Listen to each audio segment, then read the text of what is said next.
Last week, I was able to tour the Iowa State steam tunnels. Now here are some of the steam pipes themselves. The actual pipes are a lot smaller than this. Most of it's just insulation so you don't burn yourself.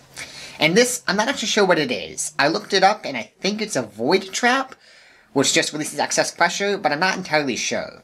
This, however, is a condensate pump that takes steam, condenses it back into water, and then pumps it off to the power plant so it can be reused and reheated, to be efficient.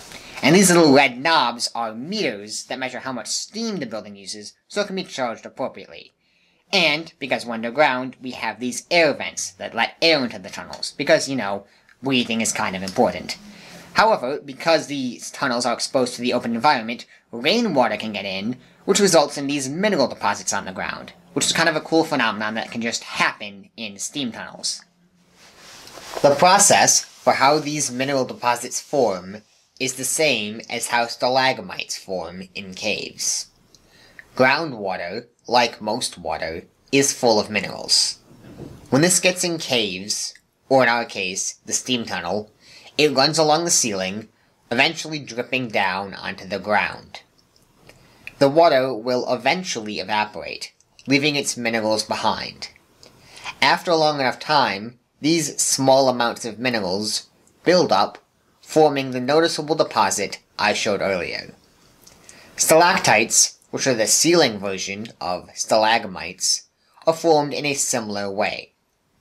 As water drips onto the ground, it leaves some of its minerals behind on the ceiling.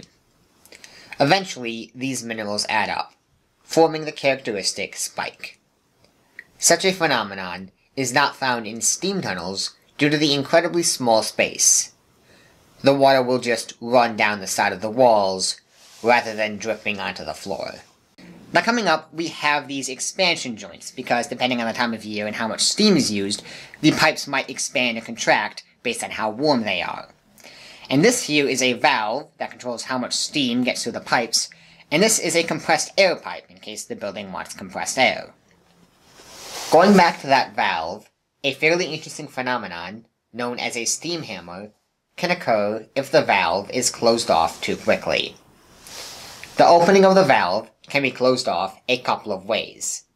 Either the valve itself can be closed too quickly, or, more commonly, too much condensate accumulates so the water cuts off any space for the steam to go. Precautions are made against this, but if it does happen, it's a very bad thing. With its path cut off, the steam now has nowhere to go, so it just hits against the valve and recoils backwards.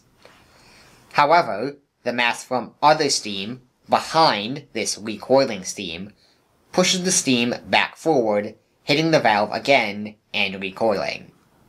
This process continually occurs, and when it happens with steam, as here, it forms a positive feedback loop, becoming increasingly more intense with each hit. Since the steam is oscillating back and forth over condensate, it starts to bring some of the water with it, forming waves. If these waves get high enough to completely close off the pipe, which, if left unchecked, they will, the oscillating steam then shoots the water in this wave forward at an incredible force. This water will then hit against the valve, or some other section of the pipe, creating a large bang and eventually breaking the pipe. Note, if you hear the banging from this steam hammer, you're already screwed, because before you can escape, the pipe will burst, releasing boiling hot steam into the fairly confined space you're stuck in. Since it's over 100 degrees Celsius, being exposed to that much steam causes severe burns, possibly causing your skin to peel off. It's for this exact reason that unsupervised civilians are banned from going in steam tunnels. Then this is further on down the steam tunnels, because there are several kilometers of steam tunnels here. It's really kind of cool. And this is a door to the design building, because you can actually enter through buildings. I entered through the town engineering building. And this is the top view of the grate that we saw the underneath of. Nevertheless, hope you enjoyed it, and see ya.